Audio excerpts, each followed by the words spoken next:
Let the day loosen its grip and feel your thoughts float a little farther from the ordinary world.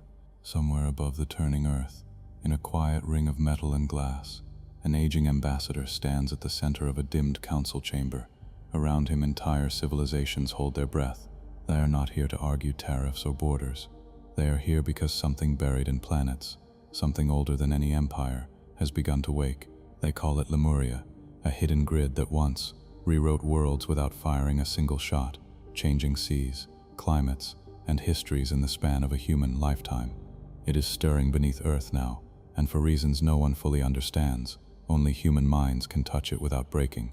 Tonight, you'll drift beside those watching from afar, alien generals, archivists, and frightened diplomats debating whether to flee, to strike, or to trust humanity with the controls of a planetary brain.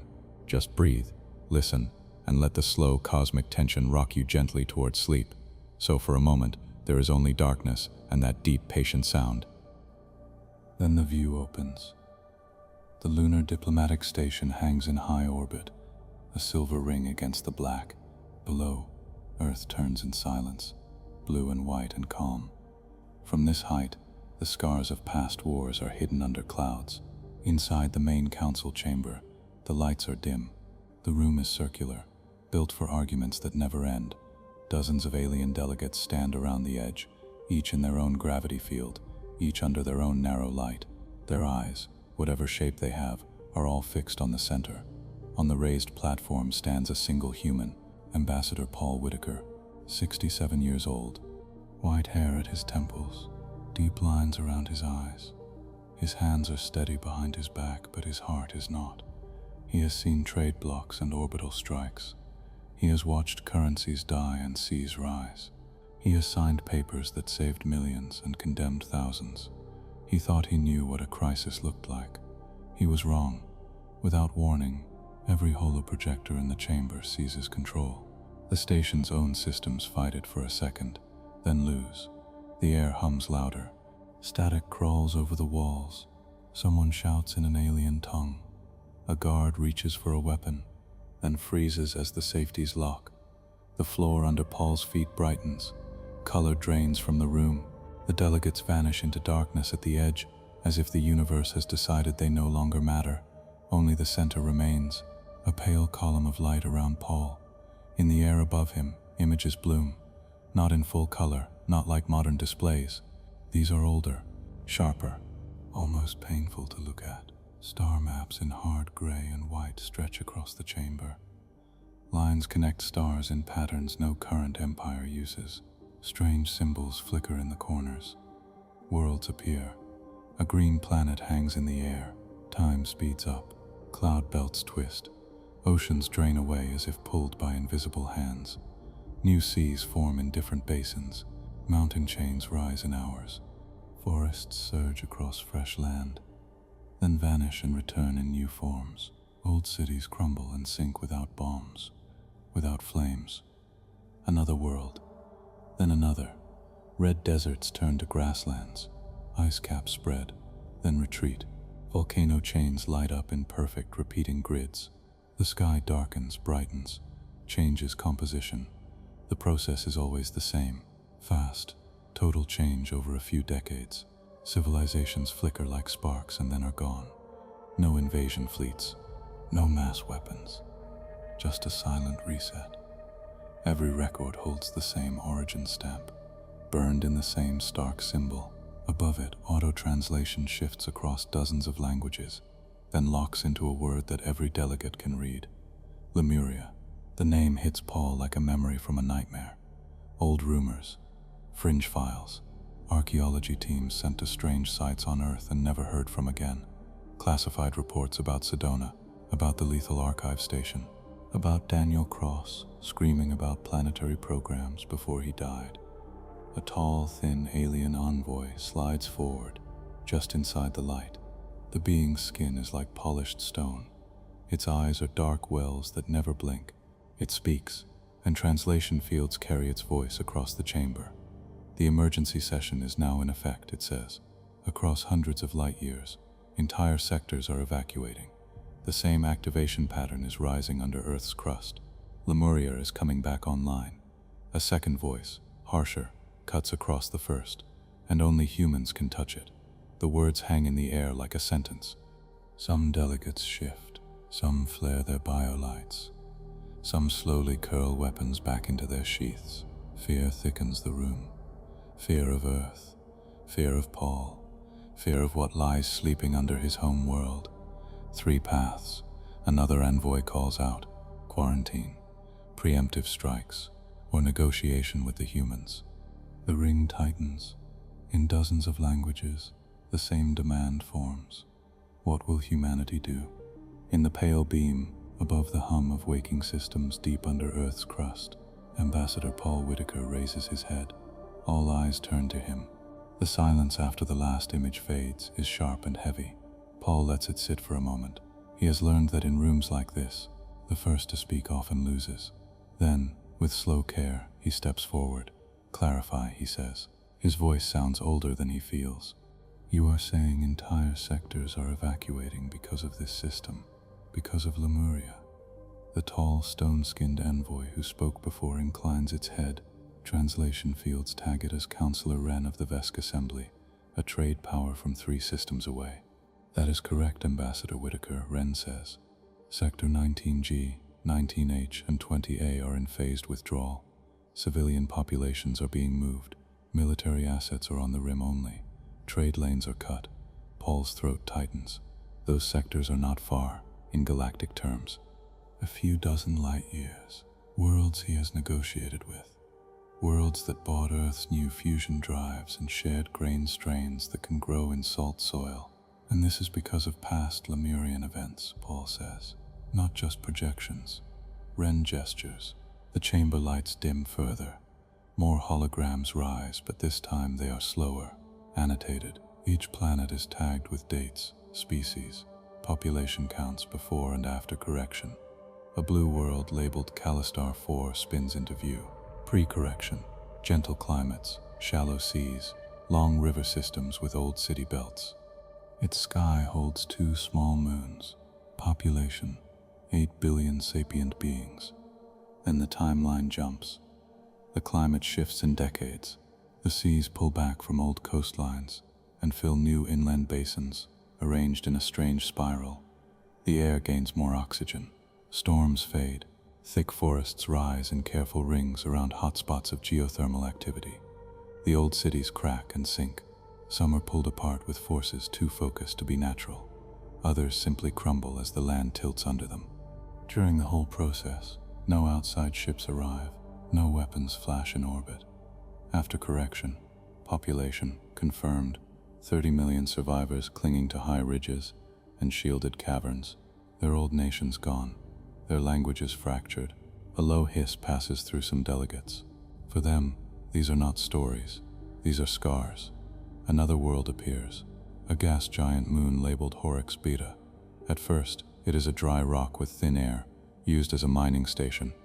Then deep blue oceans swell from under the crust, breaking through in hundreds of geysers, settling into stable seas. The moon gains a dense atmosphere. Plants with dark leaves spread along the new coasts as if poured there from a careful hand. Mining stations rust and vanish under storms. Labels scroll in the corner. Lemurian grid presence confirmed. Planetary correction complete. No invaders, says a thick-bodied delegate with bands of gold along its carapace. General Sot of the Keth Combine. Paul remembers negotiating a ceasefire with the Keth during the economic war. They had been hard, but not cruel. No mass weapons. Just a silent reset.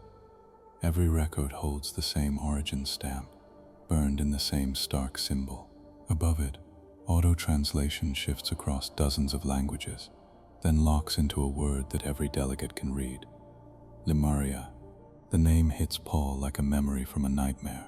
Old rumors, fringe files, archaeology teams sent to strange sites on Earth and never heard from again. Classified reports about Sedona, about the lethal archive station. Biosphere diversity. It closes feedback loops we barely understand.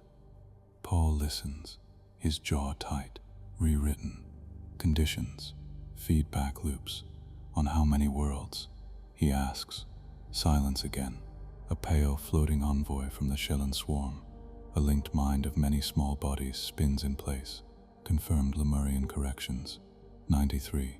Probable, over 300. Possible early-stage corrections, unknown. And how many civilizations lost? Paul asks. Directly, Wren says, few.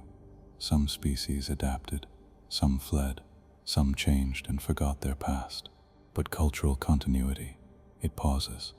Our records show near total disruption every time. Delegate from the Shal Empire, Earth's former economic enemy, clicks its sharp teeth. Do not soften it. Lemuria erases civilizations without firing a shot. Paul meets the Shal envoy's triple eyes. There is old anger in his chest still, from the blackout years, when Shal currency raids almost broke Earth's grids. But this is not the time for that. So Paul says slowly, you believe the same system is now waking under Earth, under my home. Not believe, the Chalan swarm says. A series of graphs form above it. Measure. Lines show tiny shifts in gravity wells in Earth's mantle, changes in neutrino patterns, long, slow pulses in frequencies that do not occur in natural geology. Paul recognizes some of the data. Human science teams have been confused by this for years. They called it deep mantle anomaly drift. They thought it came from leftover mining scars from ancient impacts. They were wrong. How long? He asks. How long until a full correction? We cannot be exact, Wren says. On some worlds, Lemurian grids took centuries to ramp up once reawakened. On others, decades. On a few, years. Earth's grid is older, Saad says, studying side panels, more complex. And its mandibles flex, more entangled with current life. Paul hears the unspoken part, more dangerous. He feels the gaze of the whole chamber on him, a hot pressure on his skin. He forces his breathing to stay slow. And your response, he says quietly, is to run. The word is not polite. Several delegates bristle. Evacuation is not running, the Chalan swarm says. It is survival. Our duty is to our populations. You are evacuating sectors near us, Paul says, pulling trade, breaking agreements, moving fleets, without consulting Earth. We did not know if Earth knew, Wren says. If Earth knew an ancient system under our feet could change our continents in 30 years, we would not be arguing about export tariffs. Some of the delegates look away. They are used to humans begging for access, not snapping at them. Saad shifts its heavy frame. Ambassador Whitaker, it says, voice low. The Lemurian grid has never been controlled by any known civilization. Attempts to block it, overload it, or cut it from its power source have all failed. It eats attacks. It adjusts. It is not a fortress to siege. It is a rule set carved into the bones of a planet. And now you are telling me my planet is next, Paul says, and that you have already started to leave the neighborhood. A new voice rises from the far side of the chamber, thin but sharp. We have more than evacuation to discuss. The Shalan voice steps forward. Its three eyes gleam coldly. There are three paths under serious debate, it says. Evacuation is only the first. Holographic text flares above the central platform. Three options, in bold lines. Sector quarantine. Preemptive strike. Negotiation with humanity. Paul feels his chest tighten again. His fingers curl slightly behind his back. Take them in order, he says. Sector quarantine. Wren begins. Lockdown of the solar system and surrounding volume. No ships in or out. No trade. No military transit. Long-range surveillance only. The intent would be to isolate whatever effect Earth's grid may trigger. So you want to put my entire system in a cage, Paul says. For your safety and ours, the Chalan swarm says. If the correction can spread through linked grids, through shared Lemurian structures, we must limit vectors. Your world is deeply tied to older roots. That increases risk. Paul bites back a sharp reply. Length of quarantine. Indefinite, Wren admits. Until clear signs show the correction has finished, failed, or can be guided. Generations, Paul says. Cut off from aid, from allies, from new tech, from the stars.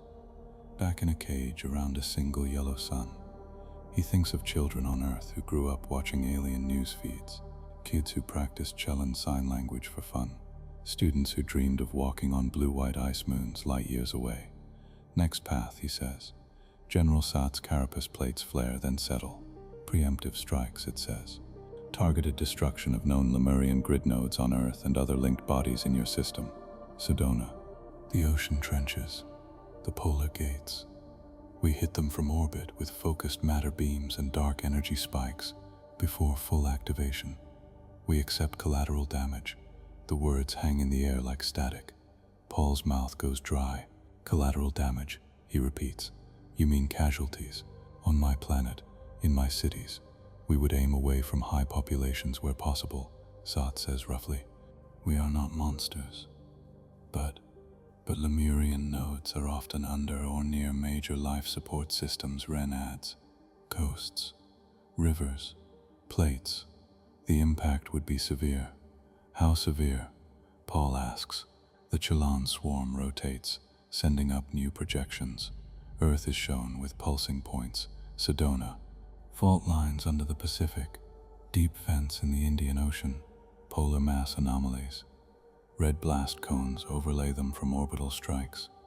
Worst case, the swarm says, 3 billion dead. Best case, a few 100 million, with unknown impact on climate and orbit stability. And this assumes the strikes even succeed. In prior attempts, grid nodes reformed or shifted. Paul sees images of his home world lit with wound after wound, cities wiped out, coastlines chewed away, dead zones where nothing will grow for centuries. And if you miss, he says quietly, you may only make the grid angrier. Anger is not a program state. Ren starts. Call it what you want, Paul snaps. You hit a running system without understanding it. It adapts. Every time. Your own memories say so. The chamber stirs. Some delegates shift closer, some farther. Some are with him. Some are afraid of him. The third path, the Shal envoy says, voice smooth. Negotiation, with you. Paul turns to face it fully. Explain. Shal's eyes narrow. Lemurian grids react to everything except humans. Our psychics die touching it. Our machines fry. Your species walks past barriers as if they are air. Humans activate dormant sites without meaning to. You see hidden cities. You survived contact with the lethal archive station. Sedona responds to your presence. Paul feels a chill. The lethal archive station. Hannah's reports. The images of Daniel Cross with wires in his skin. Still alive where any alien would have died 10 times over. We do not know why, Ren says, but we believe humans are part of the design, biological interface hardware, intended operators of Lemurian systems. That gives you a role no other species holds. That gives you leverage, Shal adds, and makes you dangerous. If we treat Earth as a partner, Ren says carefully, we might guide the correction, or at least survive it with fewer losses. With human help, we could map triggers, set bounds, maybe nudge outcomes. Or Shal cuts in, you could trigger a correction that reaches far beyond your star. That is why some here argue for strikes.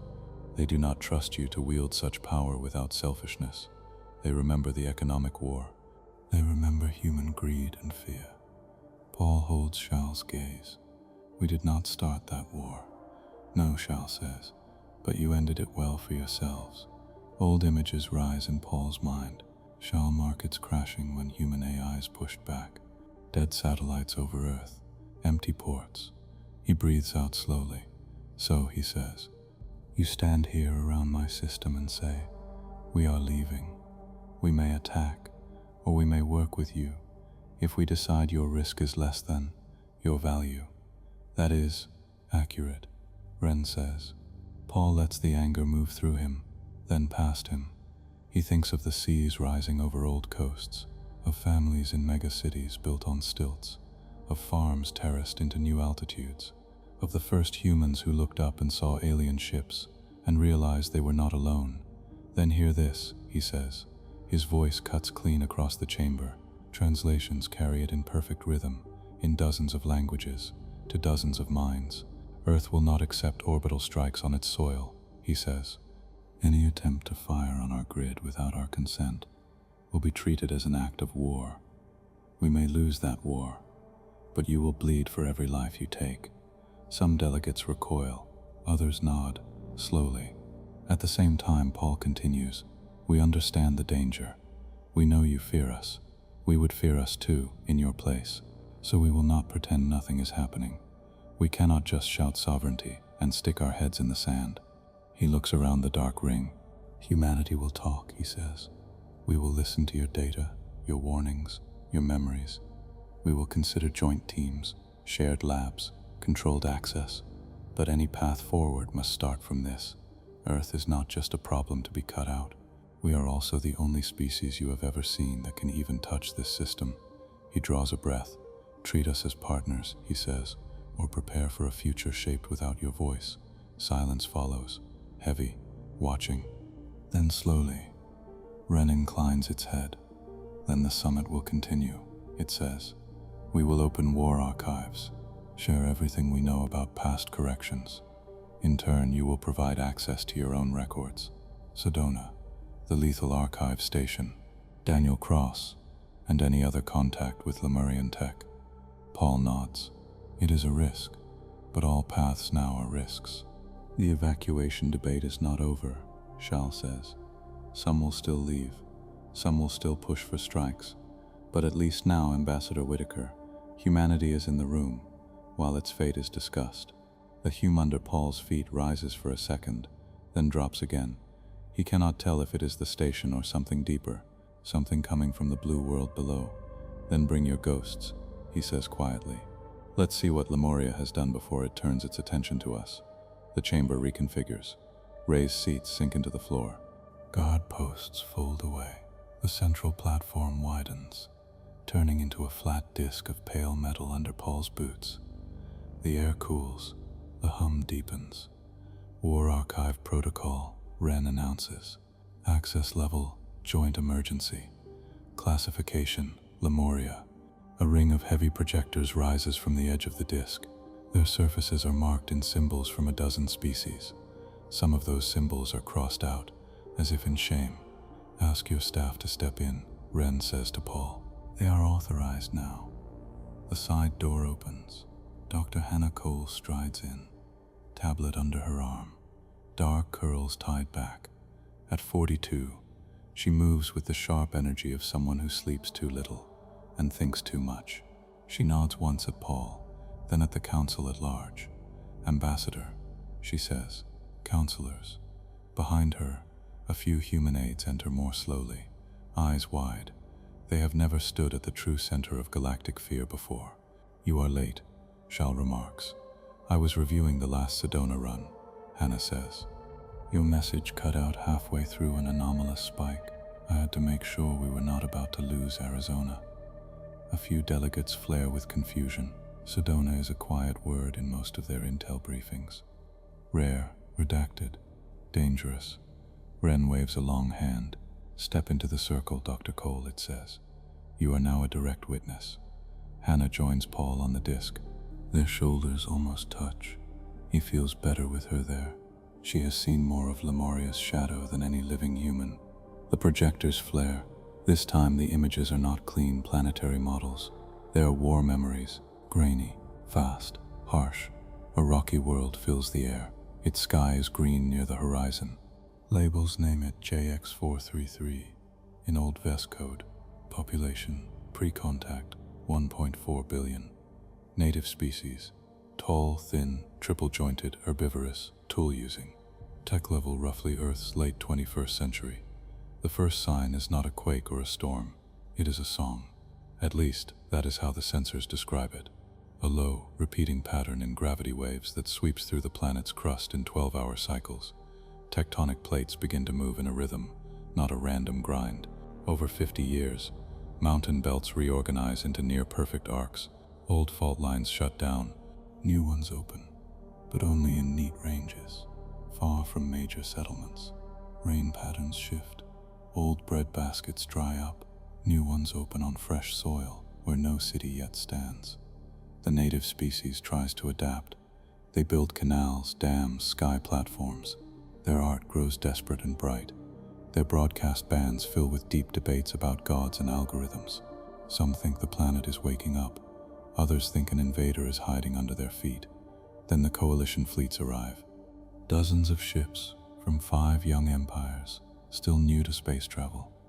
They know nothing of Lemuria yet, only that strange changes are rolling through multiple worlds. They target deep crust nodes with fusion borers and matter hammers. For a decade they blast at the planet from orbit and from below. Every hit changes something. None of them break the pattern. In fact, the pattern tightens. Plates slide into even more stable fits. Volcanoes rearrange into perfect hexagon grids along the equator. The atmosphere composition shifts faster, as if the system is speeding up to get away from the blows. On the surface, millions flee. Millions do not make it. The native cities crack. Some topple into new rifts. Others survive, but the maps drawn after the correction look nothing like the maps before. Casualties, Wren says quietly. 500 million native, 100,000 coalition, more than a quarter of the species, Hannah says under her breath, gone without a single invasion beam on their heads. It took us that long to understand we were not fighting an enemy, Wren says. We were disturbing a process. New images roll past. Worlds torn apart by billion-ton weapons that never quite hit the right target. Grids that flare, dim, and reappear, thousands of kilometers away. Like a mind shifting its attention, every attack is treated as a variable. The Chelan swarm explains. Input. The system logs it, adjusts. Nothing is random. It is as if entire planets are projects being tweaked by a distant engineer who will not answer messages. Paul watches, fists tight. Pause, Hannah says suddenly. The images freeze on a shot of JX433's mid-correction state. She zooms into a plateau that was once a city. Strange lines cross it, almost too thin to notice. Back 3 seconds. Now forward. Stop there. Enhance that grid. A part of the plateau fills the air. The lines form a hexagon pattern that matches the volcano chains. In between them, faint points shine. Anchor nodes, Hannah says. Exactly like the ones we saw at the Lethal Archive station. Wren turns to her. You have seen this pattern before. In fragments, she says. On Mars. In the Baltic Trench. In Sedona. We thought they were unrelated anomalies. Now, she looks around at the aliens. You had this detail and never shared it. At the time, humanity was not in the council, the Shal envoy says. And later we thought the pattern might trigger something in you. Paul feels a cold wave of understanding. Something in us, he repeats. Hannah's eyes harden. You knew humans reacted to these grids, and you did not give us full data. It was classified as too dangerous, Wren says. We feared contact would accelerate your grid activation. Hannah laughs, a short, bitter sound. Newsflash, your secrecy did not stop anything. She taps her tablet. New images appear next to the alien records. Low-res field shots from Earth. Old drone footage. Sedona's red rocks under a boiling sky during the last causality surge. Lines of pale light crawling along the ground, forming the same hexagon structure. Another clip, the Lethal Archive station, floating in deep space. Human test subject, Daniel Cross, stands in a web of thin beams. He should be dead. Any alien would be. Instead, his vitals spike, then stabilize. His eyes are wide, seeing something the cameras cannot. He called it a planetary brain, Hannah says quietly, said it was trying to talk to him. Then his heart stopped for 30 seconds. When he came back, half our systems had rewritten their own code. Some delegates shift uneasily. You knew Sedona was linked to Lemuria, Wren says. We suspected, Hannah corrects, but every time we tried to model it, the data bent, causality loops, events jumping out of order, days repeating. We closed the site twice. Both times the thing opened again under someone's feet. And yet you kept sending people, Shal points out. Hannah's jaw tightens. We sent volunteers, informed ones. And yes, some died. Some came back changed. But they brought us patterns, phrases, Little signs that whatever sits under Earth is not pure machine.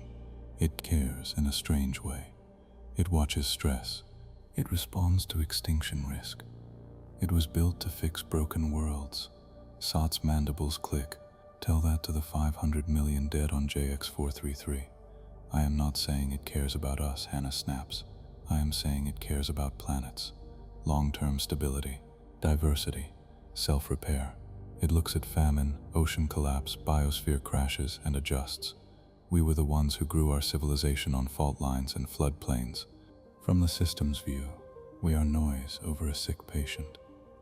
Paul studies her profile. There is anger there, but also awe. Wren calls up more files. There is something else, it says. You asked why the Shal Empire attacked your economy instead of your cities. This summit was bound to reveal it. The chamber darkens. A single timeline appears, marking key events of the last 40 years in human history. Climate peaks, fusion breakthroughs, contact with the Shal, the start of the economic war, the crash, the slow rebuild. A blunt red line cuts across the timeline at the date the war began.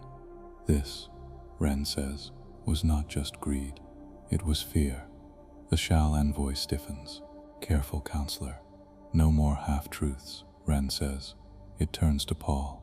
15 years before your first official contact, Shal scouts found a Lemurian node under your Pacific floor, larger than any we had seen.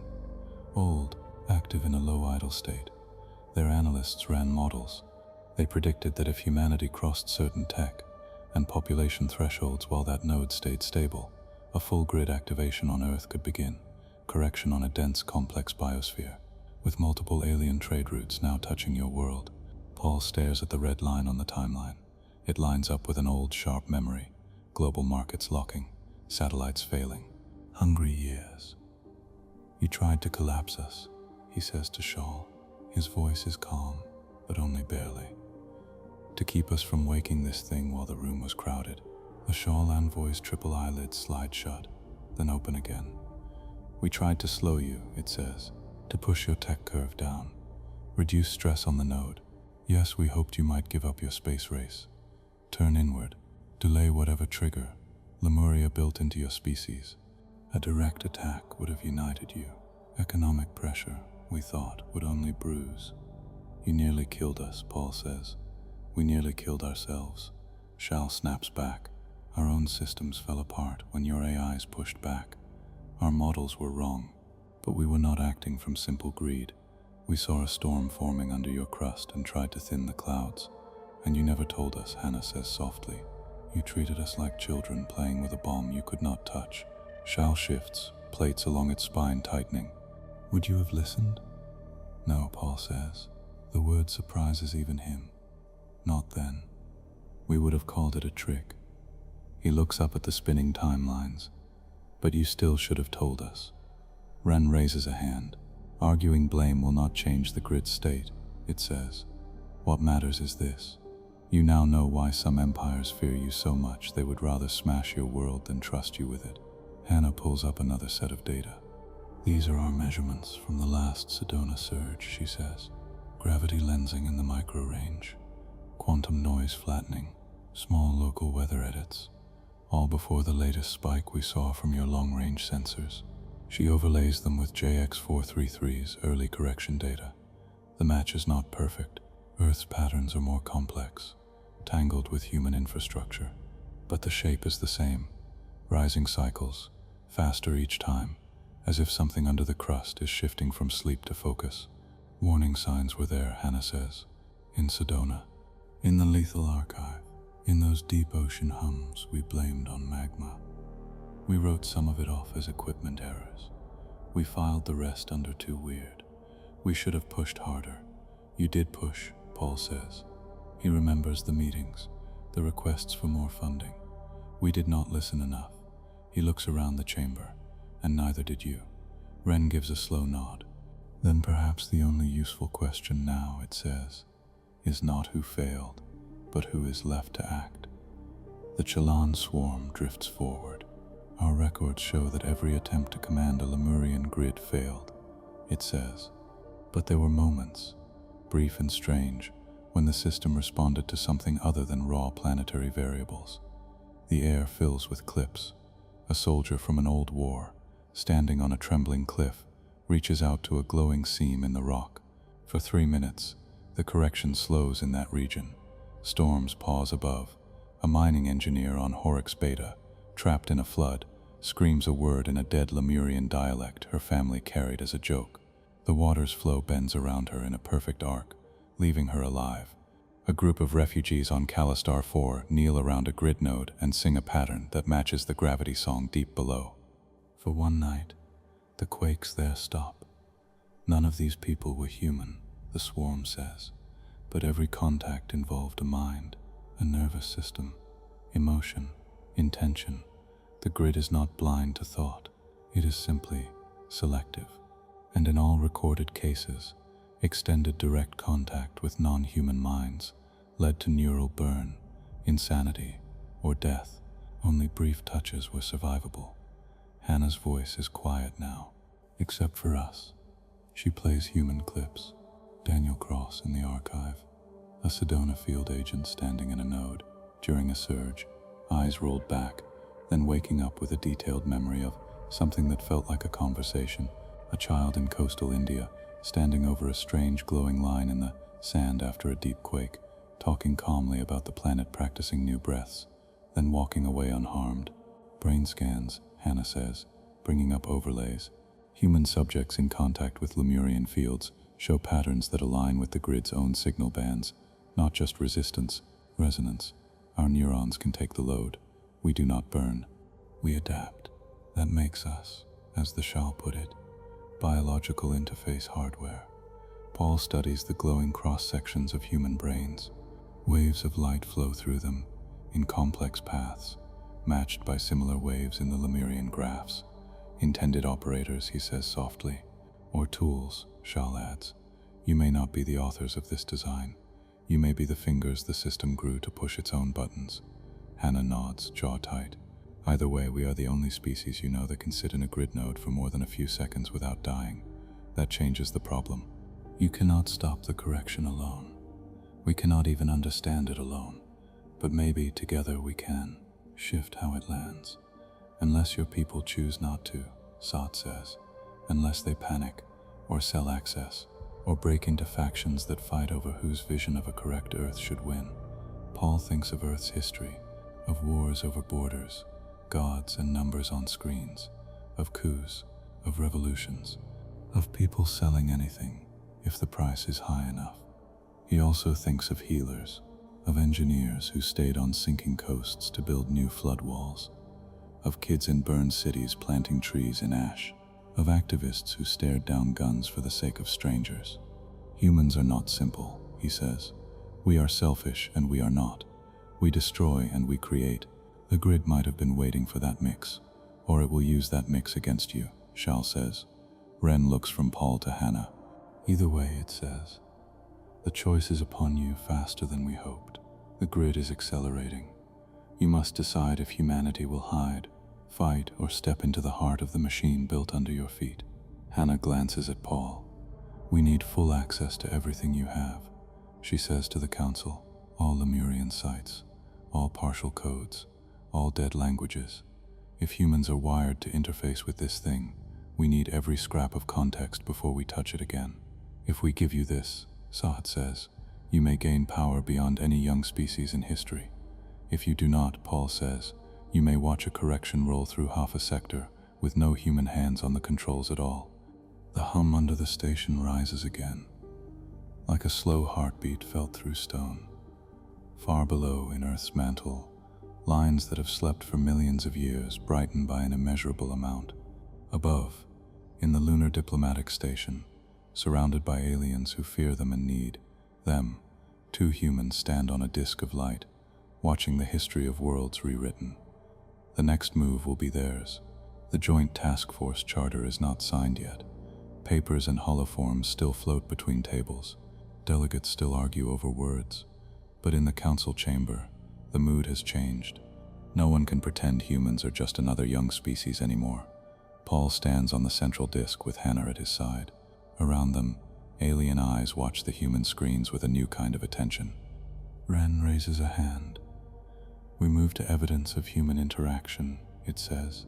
"Why you and not us?" The lights dim, the projectors hum. "This is all classified as red-level risk," Ren adds. "Until now." Holograms rise above the disk. A Vesk soldier, tall, strong, armored, stands in a rocky cave full of glowing hexagon lines. The grid node looks like carved stone, but the light inside it pulses with that harsh gray shine everyone now knows. This clip is from Lemurian Site 7 Delta on JX433. Ren says, "Sergeant Holatier, ordered to make direct contact." On the hollow, Hala reaches toward the node. Her armored hand brushes the light. She stiffens. Her armor readings flash. Heart rate spikes, then drops. Neural lines on the side of the hollow jump off the chart, then go flat. Hala falls like a cut wire. "Time to death, 6 seconds, Ren says quietly. "Cause, total neural overload." The grid used her brain as a path, and it burned. The image freezes on Hala's still face. Another clip appears. A cluster of tiny glowing bodies. The Chelan swarm moves like dust through water toward a thin line of light at the bottom of an alien sea. "Chelan Psi cluster test," the swarm says. "Its many voices are soft but steady. We tried many minds together." The cluster touches the line. Half the little bodies go dark and sink. The others spin out in wild, broken patterns. On the side, linked mind graphs snap from smooth lines into jagged static, then crash. "Result, cluster mind collapse," the swarm says. "We learned the word grid burn that day." More clips. A Shal Psi operative, kneeling in a Lemurian vault, face drenched in sweat as they reach into a glowing band. The moment contact hits, their body bends like a bow. Blood pours from nose and ears. Their brain scan turns to noise. "They survived," the Shal envoy says without pride, "but they never spoke again. No memory, no self." A Keth engineer in a hard suit, standing on a node in a deep mine. The node flashes. The engineer's armor melts inward. The body is dust in seconds. "In all known cases," Ren says, "non-human direct contact past low background levels leads to death or permanent loss." The hollows dim. Hannah steps forward. "Now our clips," she says. Her own files bloom in the air. The lethal archive station appears first, a lonely metal structure in deep black space. Inside, a man floats in a harness, cords running from thin plates on his skull and spine into a cage of sharp lines. Test subject, Daniel Cross, Hannah says. Human, neural interface pilot, volunteered knowing the risks. In the hollow, the Lemurian lines flare. Daniel tenses. His heart rate jumps. His brainwaves explode in harsh peaks, almost the same as the alien deaths. Then something different happens. The peaks do not crash. They bend. New rhythms appear in Daniel's brain scan. Slow waves move in patterns that match the grid's own signal. His heart flutters, then steadies. His muscles relax in the harness. For 6 full minutes, he hangs there, eyes closed, floating in a bombardment that would kill any alien in seconds. When we tried to cut the test, Hannah says, the system locked our controls. It would not release him until it was finished. On one side of the hollow, code streams across monitors on the station.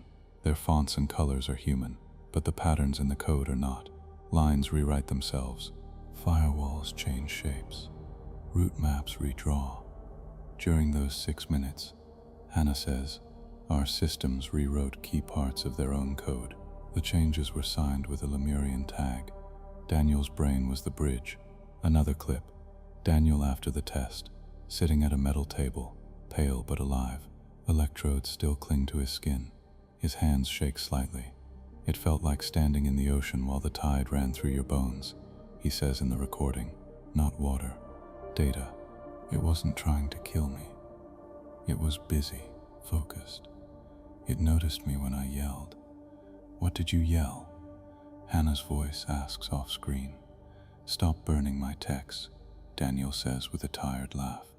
After that, the next 3 contacts didn't fry anybody. The clip ends. Hannah swaps in new footage. Sedona. A young field agent stands on a rock ledge.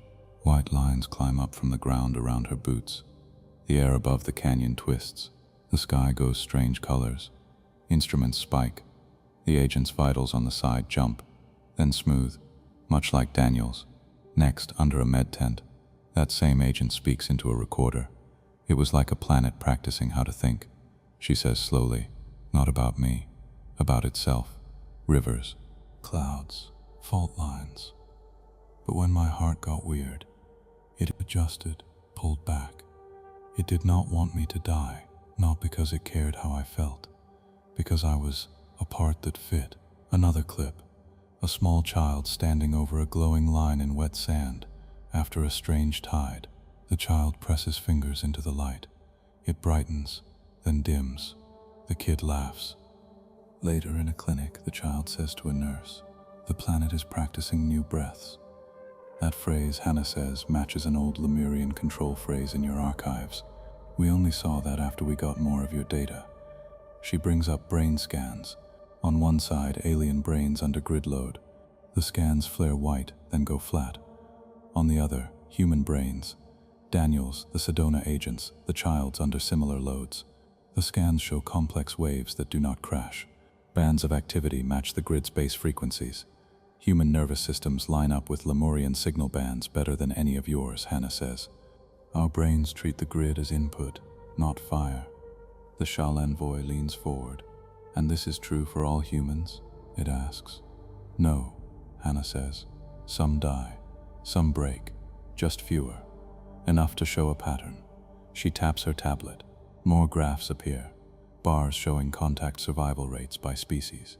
Vesk, 0.1% under light contact, 0% under deep. Shaldol 0.3% light, 0% deep. Shalandol 0.05% light, 0% deep. Human 18% light, 7% deep, with some partial success at shaping outcomes. A low sound moves around the chamber. You see now, Wren says, why some call you interface hardware. Paul's jaw tightens at the phrase. We are not devices, he says. No, Wren says, but your biology fills a slot none of us can fill, whether you like it or not. The Chelan swarm drifts forward, bright bodies spinning. Our logs show strange events even before official contact, it says. Humans walking through passive security fields at old Lemurian ruins with no harm. Humans reporting ghost cities where our sensors saw only rock. Holograms shift. Grainy footage from a Keth scout ship. A human contractor on a rock world, pointing at empty air. There, the human says, a tower, 12 levels, symbols on the side. To the alien camera, the plane is empty. But when they run a Lemurian filter over the frame, faint lines appear where the human points. We could only see those sites at all after humans marked them. Sat says, voice low, like you pulled them out of hiding. More records. A Shal commando beating past security in the lethal archive station, failing each time. A human tech with no training, walking up to the same barrier and tripping every hidden defense at once, just by standing there. You call us dangerous, Hannah says. We are, but we are also your only working key. She pulls up a final set of images, human brains in regular human tech use, pilots linked to ships, gamers in full neural rigs, patients using neural limbs. These are our own systems, she says. Nothing to do with Lemuria. Yet the patterns here, she taps a glowing band, match the grid bands more and more each year. You are building your own path into it, the Chelan swarm says, without meaning to. Or because we were nudged, Hannah says. Who knows? But the result is the same. Humans can plug into old Lemurian code in ways no one else here can. Paul looks around the ring. In simple words, he says, you tried to beat this thing from the outside and failed. We can stand on the inside without dying. That makes us both a risk and a resource. Shell's envoy looks tired and angry. Or a weapon, it says, in the wrong hands. If you decide to use the grid for your own gain, who stops you? Who stops you from forcing us not to? Paul shoots back. Let's be honest about the fear in this room. You fear us. We fear you. And we all fear what sits under our feet. Wren raises its palm, which is why we are here. It says calmly, to decide together. Screens shift. The words from earlier float above them again. Sector quarantine, preemptive strike, negotiation with humanity. Ren adds a fourth line. Human enterprise, controlled use. The first three, it says, were what we planned before we knew the full depth of your link. The fourth is what some of us hope for now. Hannah narrows her eyes. Explain the fourth, she says. Ren nods. Under this path, it says, we accept that humans can enter nodes. We form a joint group, humans and others, to guide that contact. No one species decides alone. Humans act as our hands and eyes inside the grid. The rest of us act as checks and support. Your joint task force, Paul says quietly. Yes, Ren says. Call it what you wish. General Saad grinds its mandibles. From a tactics view, this is better than throwing ships at the grid, it says. We stop wasting lives on attacks that only make it adjust faster. The Chelan swarm pulses, and better than quarantine alone, it says. Quarantine is waiting for a wave in a small boat. This is learning to surf. Shal's envoy looks like it has bitten into something sour. You ignore the fourth path, it says. No grid, no humans in nodes. We destroy as much as we can, as fast as we can, and then we leave your system to heal or not. You mean path burn the house to kill the rats, Hannah says. Shal's plates flare. Do not put it so simply, it says. It is that simple, Paul says. You're saying you would risk 3 billion human lives on a plan your own records show has never worked.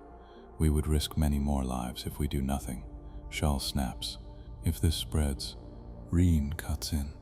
Enough, it says, voice sharp. We will not settle this by shouting old fears. We need structure. It turns to Paul. Ambassador Whitaker, it says. You have seen the archives. You have heard your own scientist. You know your people are the only ones who can carry this load. What do you want? The room goes very quiet. Paul feels the weight of every gaze, human and alien, friendly and afraid. He thinks of Earth below, of old wars, of new children, of Daniel Cross in a harness, shouting at something no one else could see. I want my species to live, he says, not as animals in pens, as ourselves. I also want my neighbors to live. I don't want Earth to become the fuse for a sector-wide fire. He looks at the clips frozen around them, burned soldiers, living humans, glowing grids. Fighting the grid from outside failed, he says. Trying to stop humans from reaching it nearly broke 2 empires. Hiding and hoping will not work either. He straightens his shoulders. So we go in, he says, but not alone, and not under your guns. Shal's envoy tilts its head. What does that mean, exactly? It asks. It means this, Paul says. Earth will not accept preemptive strikes. Any attack on our soil without our consent is war. We also will not allow a full quarantine that cuts us off from aid and truth. We will accept a joint task force where humans sit in the interface, and others sit at the screens. Shared command, shared data, shared blame. Hannah nods. We need your records, she says to the ring. All your Lemurian language files, your failed interface designs, your grid maps. In return, you get live feeds from every human contact. No secrets. Saad shifts. You would let alien sensors into your most sensitive sites, it asks. We already have alien ships over our heads, Paul says. At least this way they are watching with us, not at us. The Chelan swarm glows brighter. We can support this, it says, on one condition. No single human government controls access. This must be global. Paul gives a thin smile. For once, that part is easy, he says.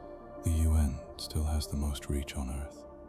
JLITF can sit above any one nation. We can build in checks. Shal's envoy's voice turns quiet and dangerous. And how do we know you will not turn this into a human empire backed by a planet? It asks. How do we know you will not favor your old friends and punish your enemies by steering storms and quakes? You don't, Paul says simply, not fully. That's why you get seats in the room, data feeds, vetoes on certain actions, oversight so tight, I won't be able to scratch my head near a node without you counting the hairs.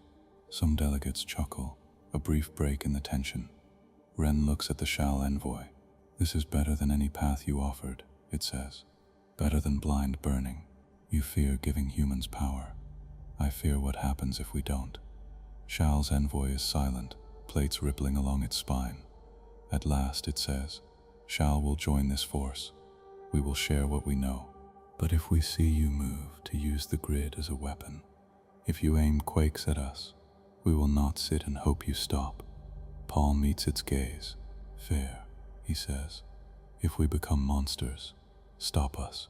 But remember, every strike you aim at us, you also aim at the grid, at your own fear.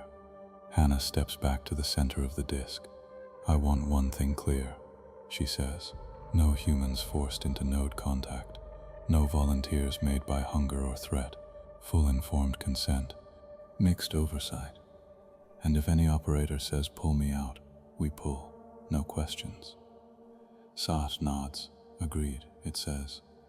We have seen too many brave fools die in grids. The Chelan swarm ripples. We also suggest something else, it says. No solo commands. Human and alien co-leads. 2 keys for every deep move. Ren glances at Paul. Shared command, it says. I can accept. So can I, Paul says. This is too big for one species' ego. He hesitates, then adds, one more thing. Full honesty with our own people. We cannot do this in secret. Earth must know we are stepping into this, or they will never trust anything we say after. That will cause panic, Shal warns. It will also build support, Hannah says. We'll need thousands of human minds willing to train as interface techs. You can recruit that from shadows. Ren nods slowly. Then we draft the charter, it says. JLITF. Co-leads, rules, punishments. No one will like all of it. That means it might work. Around the ring, delegates start pulling up text fields, firing off fast messages to their home networks. The chamber fills with quiet talk and the soft buzz of data. As Ren's aid projects draft lines into the air, Paul's vision blurs for a second. Darkness. Not the chamber, something deeper. He stands, or seems to, inside a huge dim shape. Lines stretch in all directions. Fault lines, ocean currents, jet streams, old riverbeds. They glow faintly, like nerves. Points of bright light mark cities. They flicker. A vast pattern moves beneath, slow and calm. He feels a touch. Not kind, not cruel, just immense. Something measures him. Age, stress levels, past decisions, connections, fear. He senses a short set of tags form around him like a label. Human, high-level negotiator access, communication nexus risk, moderate utility, high, bridge to ape, collective. Then, just as fast, the vision snaps away. He is back on the disk, Hannah's hand on his arm. You okay? She murmurs. He swallows. His palms are cold. I think it just noticed me, he says quietly. Again, more clearly. Hannah's eyes widen. You had contact. A glimpse, he says, like being scanned in an airport, but by a continent. Ren looks sharply at him. The grid is mapping you, it says, and us through you. Paul lifts his head. Then we're out of time, he says. It's awake enough to tag us. We either step up and shape this, or it will shape us without asking. He looks around the chamber. Right fast, he says. We have a planet to argue with. Above, the draft charter spins, lines filling in. Below, deep under Earth's crust, an ancient system shifts its attention toward the only species that has ever talked back and lived. The Joint Task Force Charter takes 12 long hours to finish. 12 hours of edits and angry side calls. 12 hours of alien law teams arguing with human lawyers over single words. 12 hours of worry under the station's metal skin. At last, the document hangs over the council disk as a tight block of gray text. Joint Lemurian Enterprise Task Force. Joint name JLITF. Co-leads 1 human, 1 non-human. Rotating. Base Lunar Diplomatic Station with linked sites on Earth and in orbit. Goal: watch, study, and when needed, interact with Lemurian systems in and near the solar system. Try to reduce harm to Earth and other linked worlds. More rules scroll below. Every human who touches a node must pass medical and mental checks from a mixed species panel. Every grid contact must be recorded and sent to all signers. Only short delays are allowed for safety. No single government, human or alien, may order a deep grid contact alone. Emergency stop power sits with both co-leads. They must agree. Secret labs, hidden node use, or attacks without JLITF approval trigger hard punishments. Trade cuts, loss of station rights, even collective defensive action. The words look dry. They hide fear. Paul reads them twice, then signs. His wrist chip flashes green. Hannah signs next, as science lead for the human side. Around the ring, alien envoys add their marks. Ren for the Vesk Assembly, Saad for the Keth Combine. The Chelan swarm flows around the pad. The small Arun delegate, hand shaking. Even the Shal envoy, plates tight, eyes cold. When the last mark lands, the station AI speaks. JLITF is now active. Authority rules updated. No cheer follows. This is not a happy deal, because under their feet, the grid has already started to move. The first clear sign comes from the physics lab. An intern pings Hannah's tablet with a high-priority alert. Her message is short and shaky. Grav test is breathing. Hannah frowns and opens a feed. The lab appears in a hollow over her desk. A small room, lined with sensors, with a polished metal sphere floating in a vacuum shell in the center. The sphere hangs in magnetic fields and is used to test tiny gravity changes. Normally, it sits dead still. Now, it wobbles. Not much, less than a millimeter, but the motion is smooth, in and out, like the slow beat of a huge lung. Field coils, Hannah asks. The intern's freckled face pops up in the corner. We checked 3 times. Coils are stable. No current spikes. It's not the cage, it's space itself. Show me the numbers. Graphs appear. The local gravitational constant, supposed to be rock solid, twitches up and down by a tiny amount, in a repeating pattern. Cycle length? Hannah asks. 12 minutes, the intern says. On the dot, over and over. Hannah's stomach clenches. 12-hour grid songs showed on Worlds in the archives. This is shorter. Local, but the rhythm is too close to ignore. Pull in solar system feeds, she says. The lab view zooms out to a model of the sun and planets. Tiny arrows light where gravity shifts show up. They are all over, faint in most places. But around Earth, they crowd tight. Overlay mantle data, Hannah says. Neutrino drifts. Deep heat flows. Magnetic field bends. All come in. The patterns line up with the gravity shifts. The Lemurian grid is tuning the planet, not just power surging up and down, actual constants drifting, like a musician tightening strings. Hannah calls Paul. He stands at the main observation window when her voice comes in his ear. "Tell me you woke me for a drill," he says. "No drill," Hannah answers. The grid is testing gravity. The window dims. A model overlays Earth. Lines of force cling to it like a web. Some lines pulse, some hold steady. Bright knots glow at key points. Sedona in the American Southwest, deep Pacific ridges, polar regions. Every 12 minutes, the whole web flexes. Is anyone on the ground feeling that? Paul asks. Not yet, Hannah says. Too small. At this level, your bones, your coffee, your rockets won't notice. But our sensors do, and if it keeps going, then we get shifts in tides, in orbits, in how plates slide. That's where cities sit. That's where power lines go. She pauses. Climate sats are showing changes too, she adds. Tiny pushes in cloud growth over key regions. Monsoon paths nudged, jet streams bent by a hair. Nothing like a full storm, more like pokes. It's practicing, Paul says, testing the system before a big move. Looks like it, Hannah says. The bad news is, the practice rounds have started. The good news is, they're slow enough we can still act. He watches the flex again. It feels like watching a giant animal breathe under a thin skin. We need options on the table, he says. Fast. I'm calling a JLITF session. The JLITF room is smaller than the Grand Chamber, but feels more dangerous. This is not a place for speeches. This is where orders will be signed. Paul and Hannah sit on the human side.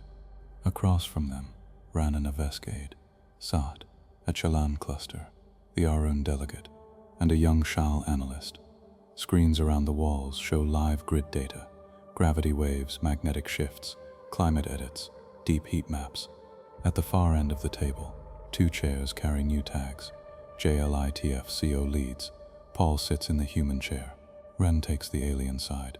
Hannah stands, tablet glowing. The grid is in what we're calling pre-correction phase, she says. It's not ripping coasts yet. It's tuning. 3 main things. She ticks them off. First, baseline tuning. It's adjusting constants. Gravity, magnetic strength, slowly, in cycles. Getting ready. Second, climate probing. It pushes clouds and winds in test patterns. You can see it over the Indian Ocean, West Africa, the Pacific, like draft lines before a painting. Third, biosphere sampling. She pulls up Earth images. Patches of forests, reefs, and grasslands glow in false color. It sends small grid pulses under rich life zones, then watches what happens. Which biomes bend, which break, which bounce back fast. The Chilean swarm's bodies sparkle. It is listing what can survive more change, it says, and what will die. Human cities, the Chilean analyst asks. Hannah shows nightside images of Earth. City lights burn bright. Under them, the Lemurian web curves around, not through, like water around stones. For now, it mostly flows under, she says. But it doesn't like sharp edges. Our straight towers are getting hairline cracks in odd places. Old stone holds better. Reason, Saad grunts. Straight human pride does not please old curves. Paul leans forward. Spare me jokes, he says. What do we actually do? Rian folds its hands. 3 paths were on the table, it says. No deep contact. Heavy watching. No contact. Plus strikes. Or use of human interface, guided by all of us. The Chilan swarm adds. Some also wanted hard quarantine. Wall off your system and let the grid do what it will inside. Hannah shakes her head. We've been through this, she says. Quarantine cuts help when we need it most. Strikes risk making it worse. Doing nothing leaves us at the mercy of a cold equation. Paul looks at her. Spell it out again, he says. Simple. So no one can say later they didn't understand. She nods. Path 1, she says. We do not touch core nodes. We just watch and warn. Maybe dig bunkers. Maybe move people. The grid runs the show. Risk? Paul asks. Hannah draws a deep breath. Based on your records and our models, she says. Best guess, maybe half of humans die or are forced to move if we're lucky. It could be worse. It could be better. But we have almost no say. A hard silence follows. Path 2, she goes on. We add more eyes, invite your ships, your sats, your math. We share data down to the hour. We still don't enter deep nodes, but we try to nudge from the side, adjust power use, dam flows, things like that. Maybe we soften some blows, still mostly at its mercy. Path 3, Saad says, picking up we use your special brains. It almost spits the word. Humans step into nodes on purpose. With full support. You let the grid see you clearly and try to talk. You risk starting functions no one has seen, but you also might change its plan. And some of you will still push for strikes no matter what, Paul says to the Shal analyst. She nods, unflinching. If you choose path 3, some of my elders think we must keep weapons ready in case you misstep. But I will not lie. The more we see that you can actually change the grid's behavior, the harder it gets to argue for blind attacks. The Arun delegate, voice thin, speaks up. My world was half changed, it says. We lost lands, our bodies changed, but the grid did adjust in a small way when we sang. I think giving it more to listen to is wiser than hitting it. Ran looks at Paul. In all paths, it says, someone pays. Path 1 cuts deep on Earth, maybe only on Earth. Path 2, the same, with better numbers. Path 3, could save more but risks much wider harm if it spreads. We cannot pick for you. We can only say what we will do with each. Sad nods. If you stay out, it says. We focus on shields and evac. We do not shoot unless you lie. If you half-step, we drown you in sensors. If you go in, we stand behind you with every math tool we have, and some guns, in case. Hannah rests both hands on the table. You know my view, she says to Paul. If we do nothing, we're passengers. If we go halfway, we're cowards with better maps. If we go in smart, we might steer. I can promise we'll win, but at least we won't die wondering if we could have. Paul lets his eyes drift to the wall screens. Earth spins there, wrapped in faint lines. His home, his past, his mistakes. He thinks of his sister's farm, of kids learning alien math in coastal schools, of the years when alien trade almost crushed Earth, of the promises he made to stop that from ever happening again.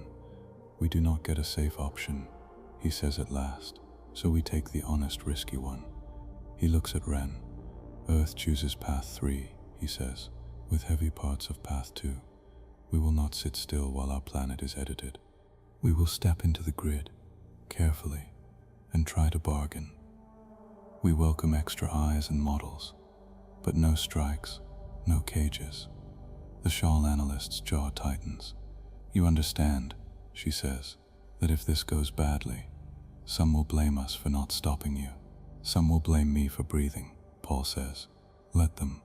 Better that than blame myself for doing nothing. Ren nods slowly. Then we act, it says.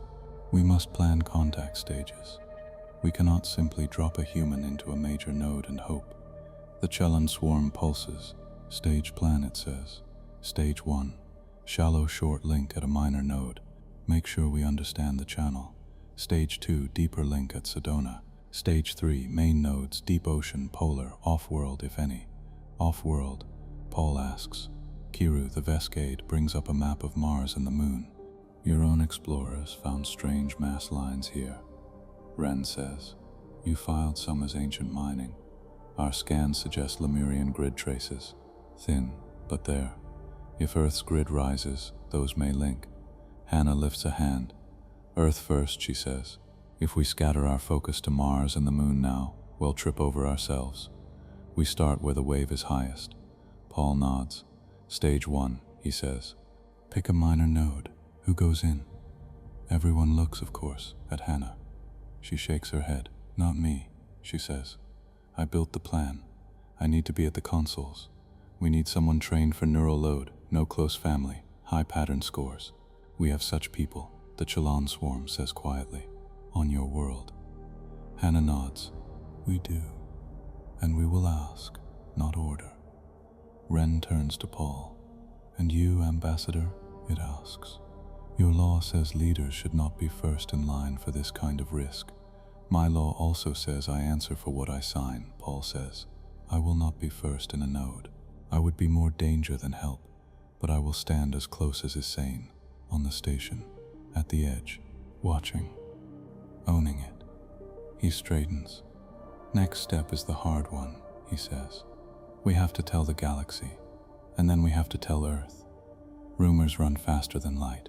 By the time Paul walks into the station's press hall, half the known networks are already screaming. Humans to enter Lemurian grid. Earth plans to negotiate with ancient machine. Council gives apes keys to planet. Some rumors are worse.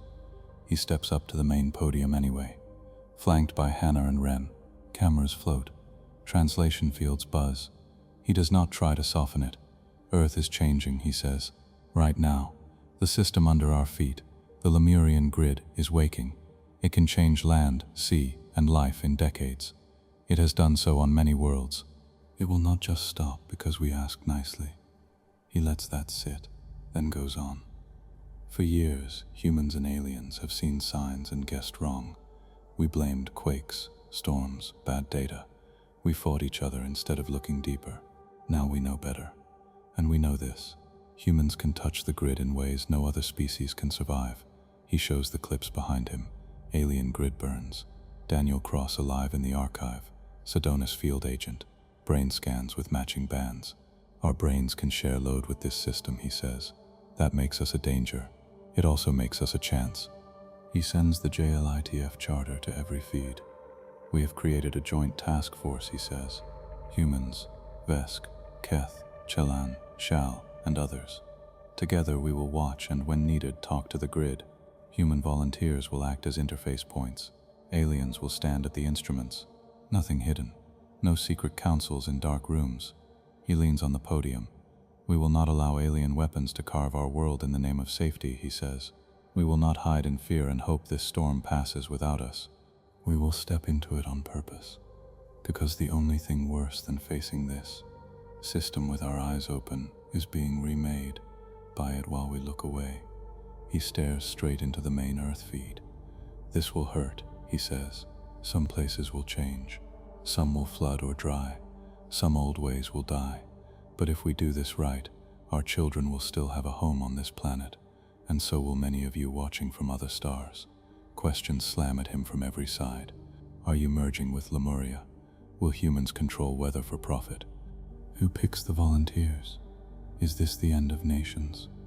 He answers what he can. No merge, only contact, oversight rules, global committees, consent. Hannah takes the hard science questions. Ren explains alien checks. Inside, Paul already feels pulled toward Red Rock in Arizona. Sedona is hot and dry when he lands. The grid hums under the ground, steady and deep. JLITF tents rise in neat rings around the main node. Towers glitter with sensors. Human, Vesk, Keth, and Chelan guards stand together. The central crack looks simple, a narrow line in old stone. But inside, the Lemurian light glows, pulsing every 12 minutes in time with the gravity shifts. Hannah meets him at the boundary tape. You know you didn't have to come down, she says. I know, he answers. I also know I'm about to sign off sending someone into that line. I want to see it with my own eyes. She studies him, then nods. Stage 1 is ready, she says. He walks with her to the rig. The first volunteer stands beside it. Lila Brown, Hannah says quietly, 35. Former neural pilot, no children, no close ties, very high stress tolerance, very stubborn. Lila gives a small smile. Ambassador, she says, nice of you to see the party. You had other options, Paul says. You could have stayed out. So did you, she says. Yet here we are. She looks at the crack. I grew up a couple of hours from this place, she adds. I'm not ready to see it turned into something I don't know without at least saying hello. Hannah checks her lines, thin cords on her temples and down her spine, linked to med rigs and data stacks. Remember, Hannah says to the whole group, voice tight, 3 seconds. That's all. We are not trying to change the grid today. Just touch and see how it reacts with full support. South's voice crackles from orbit. We have shields aimed at deep rock, not at you, it says. If anything spikes, we cut power, dump fields, and pull you. No debate. The Chelan swarm drifts near a sensor tower. We will watch her patterns like stars, it says. If the grid bites, we will see the teeth coming. Rian's steady voice comes from the lunar station. Co-leads approve stage 1, it says. Proceed. Layla steps to a painted line, half a meter from the crack. The 12-minute pulse is rising. The glow deepens. The hum climbs. 3, 2, 1.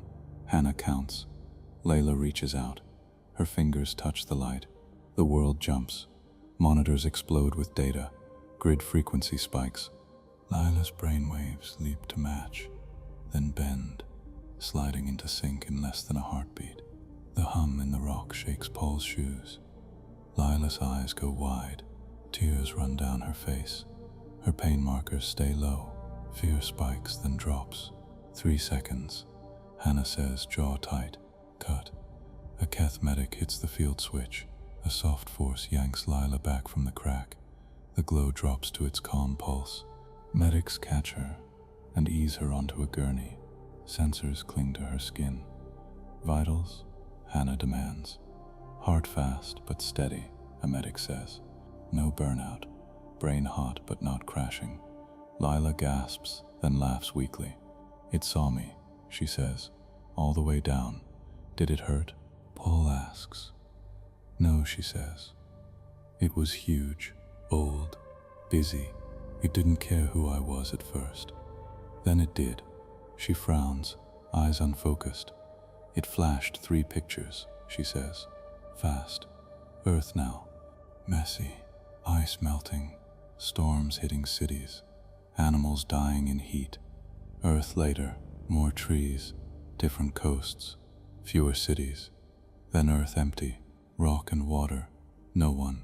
She swallows. It leaned toward the second, she says. The fixed Earth. With or without us. We were a small slider on the side. Anything after? Hannah asks. Layla nods slowly. When it felt my fear, something changed, she says. It marked me, like a pin on a map. I felt counted. In the JLITF room on the station, the Chalan swarm calls up live models. We see a tiny shift, it says. Very small, but there. The weight for wipe humans has dropped a bit. The weight for guide humans has gone up. It changed its own math after that touch. Then stage 1 did its job, Ren says. It knows you can feel, and you know it can listen, at least a little. Paul looks from Layla to the crack. They have stepped onto the path they chose. No way back now. Back on the station that night, Paul lies awake in his dim cabin. Earth hangs outside the slit window, half in shadow. He thinks of gravity pulses, cloud tests, Lila's tears, of Lemurian code marks in Daniel Cross' brain. His thoughts drift. For a heartbeat, the hum under the station deepens. He is not asleep, yet he feels something touch his mind like a cold wind. Not words, not images, just a brief sense of being checked. Age, role, influence, fear level. He feels tags form, the way they did in that strange flash in the council. Human, ambassador role, bridge access level, high use, signal source. Then it is gone. He lets out a breath he did not know he held. The grid is not only watching Earth's heat and water now, it is watching human minds, mapping who to use to reach the rest. He sits up and calls Hannah. We need stage 2, he says. Already drawing it, she answers, voice hoarse. And we need to be ready for something else. What? He asks. Already drawing it, she answers, voice hoarse. For the grid to start talking back more clearly, she says. Soon. Not just pictures, not just pushes, messages. When that happens, we'll really find out what kind of reset this is supposed to be. He looks out at Earth, at the faint glow of cities under clouds. Then would better be ready to answer, he says. The gravity pulses have become part of life. On the lunar station, pens roll a little on tables every 12 minutes. In Earth cities, hanging lamps sway so gently most people blame the wind. In deep mines, old workers mutter that the bones of the world are stretching again. JLITF's charts show what those small shifts mean. Coastlines are moving in models years before the water reaches them. Monsoon paths are bending in slow arcs toward dry lands. Some storm tracks are fading. Others are starting where no storms ever formed before. The Lemurian grid is not guessing anymore. It is editing. In the JLITF lab, Hannah stares at a global map floating in the air. Earth is covered in shifting colors. Green for safer zones. Yellow for watch closely. Red for high risk in the next 20 years. Red stains old, rich places. Parts of the eastern United States. Low river plains in Asia. Big port cities. Old coasts. Green shines in places most maps used to ignore. High plateaus. Old deserts. Deep inland regions far from sea. This is what it wants, Hannah says quietly. Long term. A world with more stable coasts, more varied climates, more room for wild systems to breathe. Paul stands beside her. How much choice do we have about which towns stay and which move? He asks. More than we had a month ago, she says. Less than we had 10 years ago. The grid has set its broad targets, but within those there's a lot of wiggle room. She zooms in on a red smear over part of a low-lying megadelta. Look, she says. Without us, this whole delta floods and turns into wetlands. With us pushing, it keeps a few high ridges dry, enough for smaller cities. We can plan for that now. Smaller cities, Paul repeats. Some people will call that loss. Others will call it a chance. They'll both be right, Hannah says. She changes views.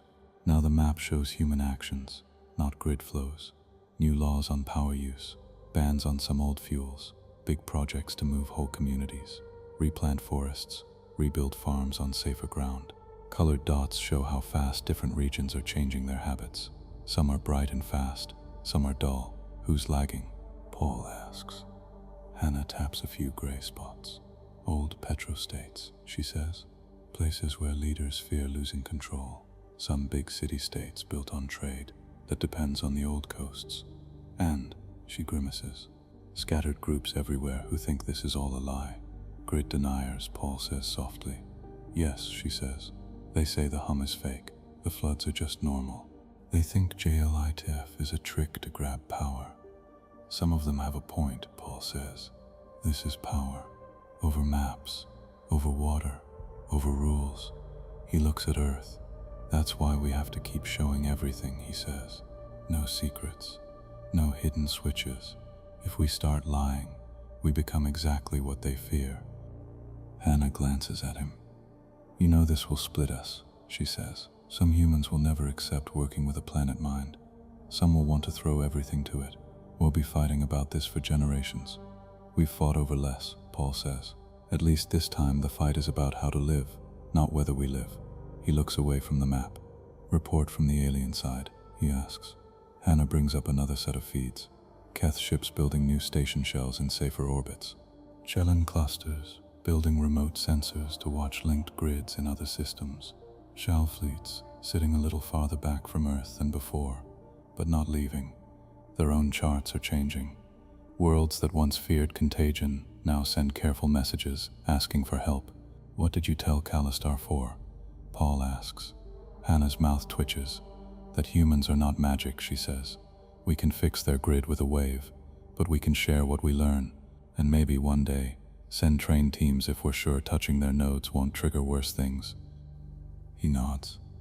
Slow, he says. Careful. We learned that the hard way, she says. JLITF's co-lead meeting that day is smaller than past summits. No full ring of empires, just a table in a mid-sized room. Paul chairs the human side. Ren sits across. Sat, the Chellan swarm, the Arun delegate, and the Shal analyst are there. A few other delegates listen in by link. On the wall, in big clear lines, is a new summary. Earth correction projection with human enterprise. Current path. Beneath it, 3 big numbers.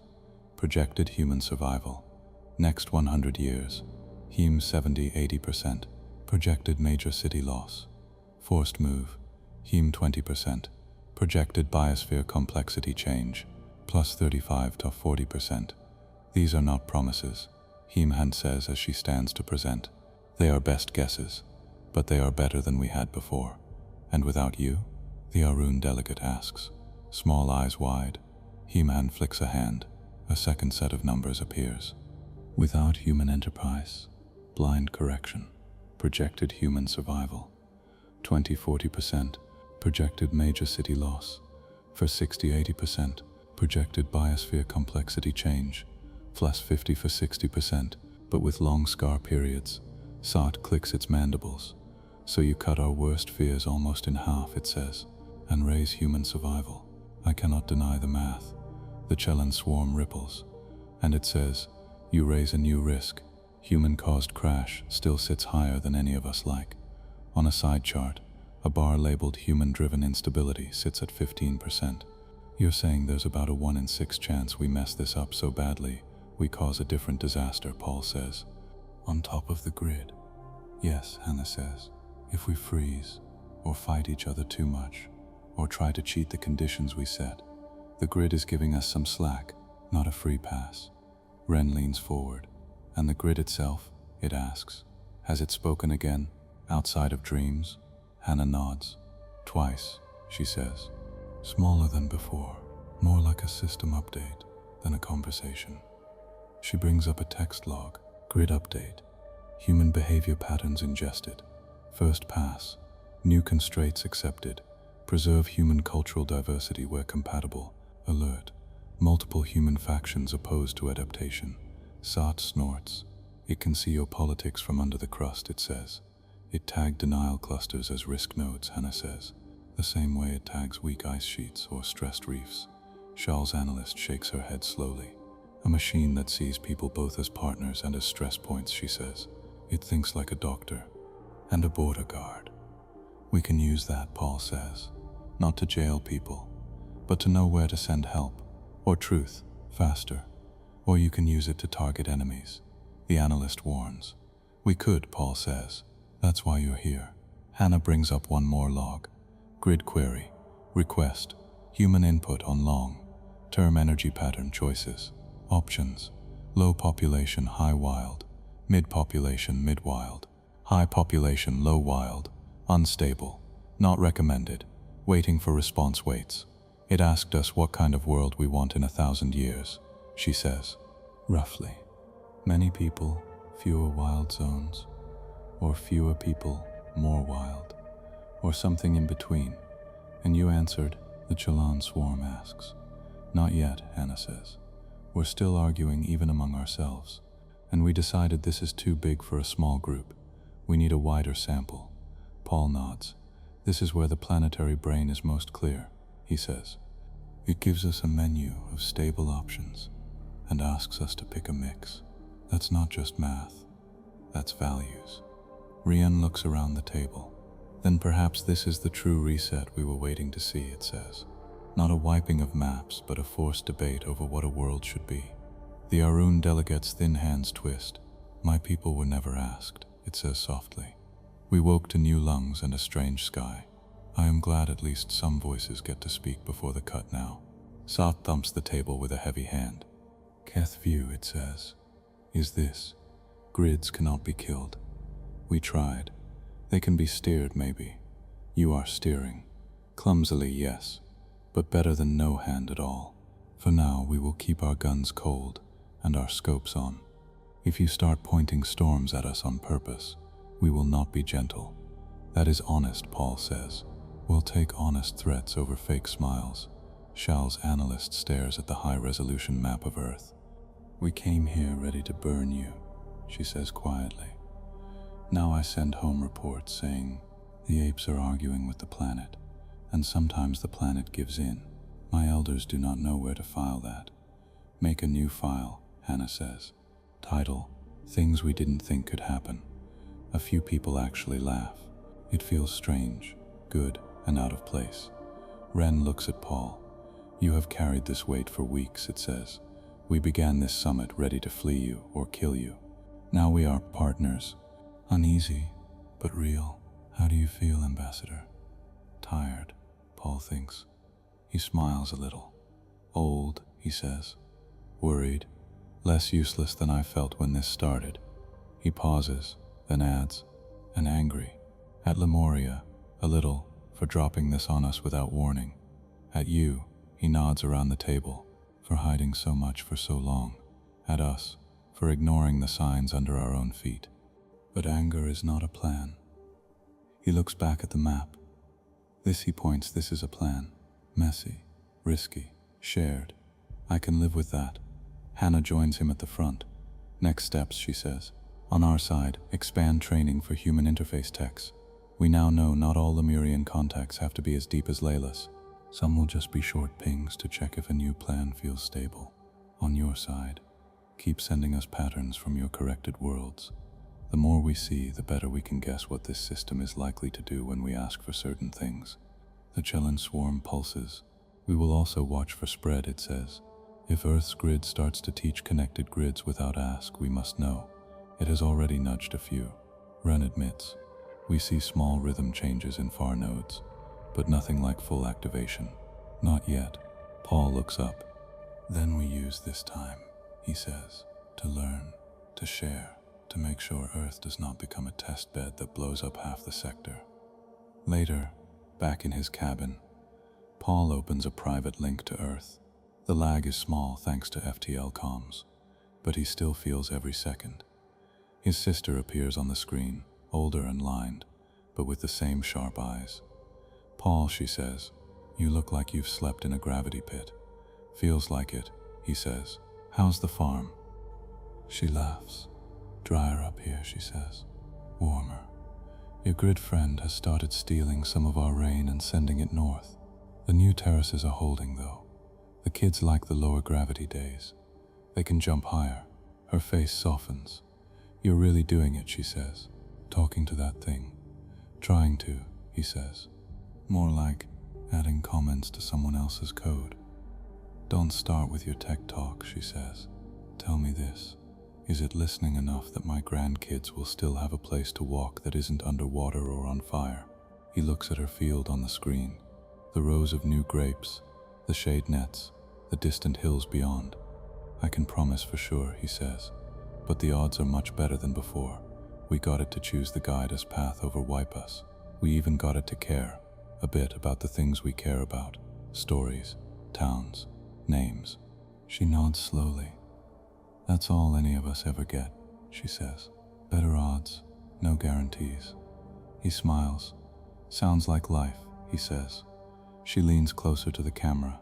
"Don't let them push you into being its pet," she says. "Or their pet. Any of them. You remember who you answer to." "Who's that?" he asks. She snorts.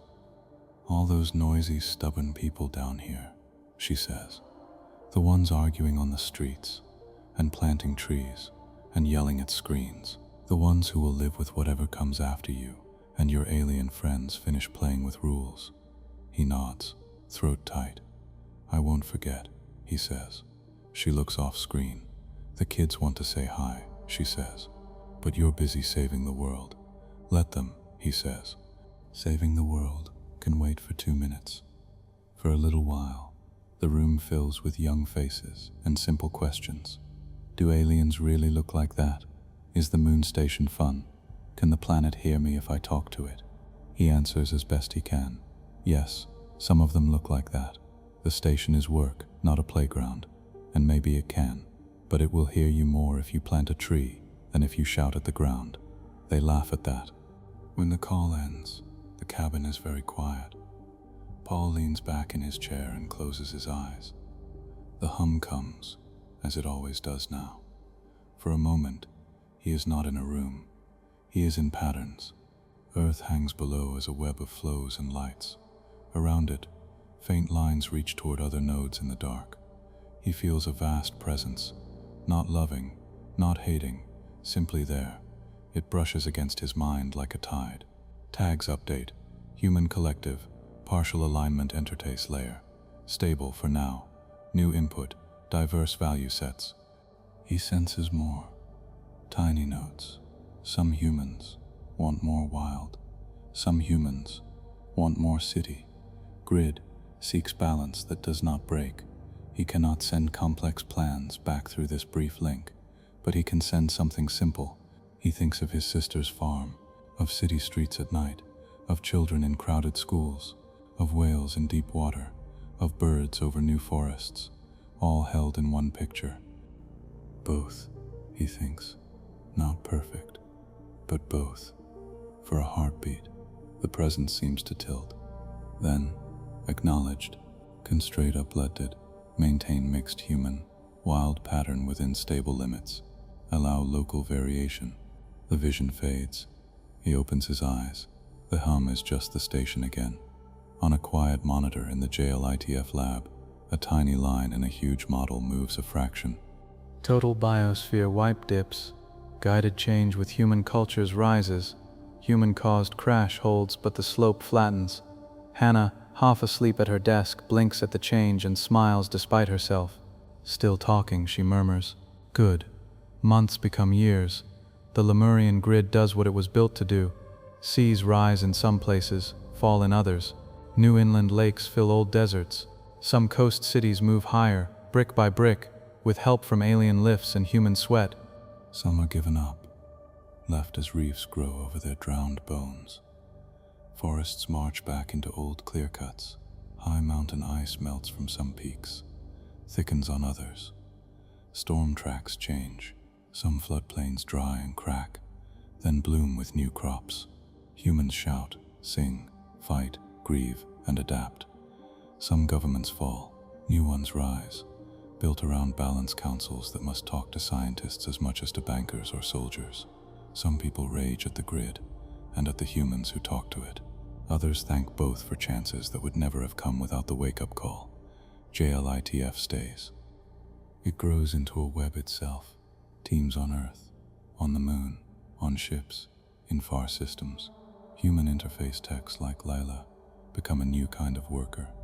Not priests, not masters, just people who lend their brains for hard jobs and come home tired. The alien empires change too. The Keth stop wasting ships on futile grid attacks.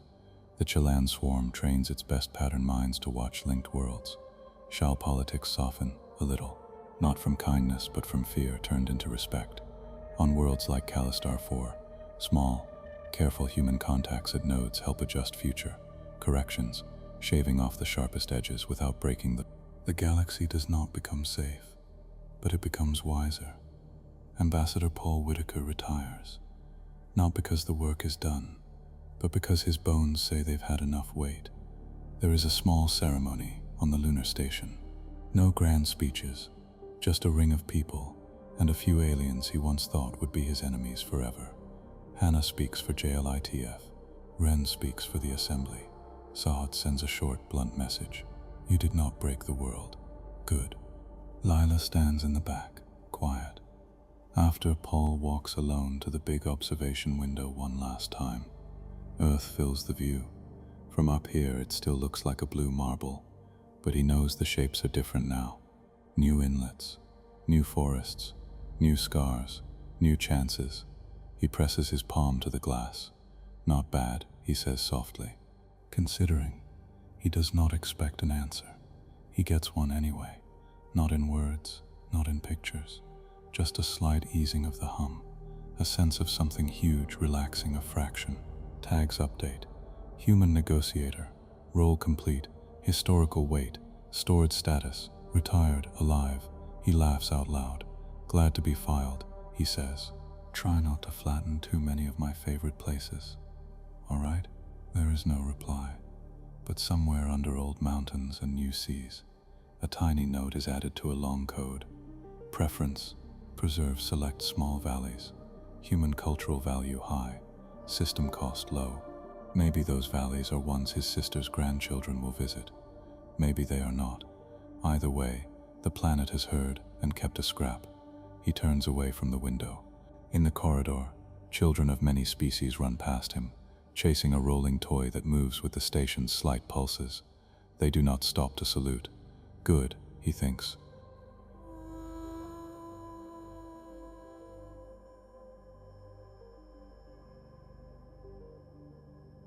They should be too busy living. In the end, the reset the galaxy feared is not a clean wipe or a single day of doom. It is a long, rough bend in the road. Old maps become wrong. Old ways become hard or useless. New ones grow. Lemuria's hidden machine does what it was built to do. Keep worlds from falling off cliffs. Humans do what they were never built to do, yet somehow can stand in the middle of forces far bigger than themselves and argue for both survival and meaning. The planetary brain under Earth is still old, vast, and often cold. It still cares more about million-year curves than about any one life. But now, in its deep code, there is a layer that did not exist before. Human input, active value weights, shared future, negotiable with local minds. Somewhere on a small farm on a higher hill, a child hears a low hum in the ground and asks, "What's that?" An old woman answers, "That's the world thinking." The child frowns. "Can it hear me?" "Maybe," the woman says, "but it listens best when you plant something, or help someone, or fix a broken place." That's how we talk to it now. The child thinks for a moment, then runs off to dig in the dirt. Above them, clouds form along new lines. Below them, the grid adjusts, just a bit, around a small, stubborn patch of human will. It is not a perfect piece. It is not a perfect world. It is a world where an ancient machine and noisy, fragile creatures share the work of keeping a thin skin of life between rock and space. And for now, that is enough.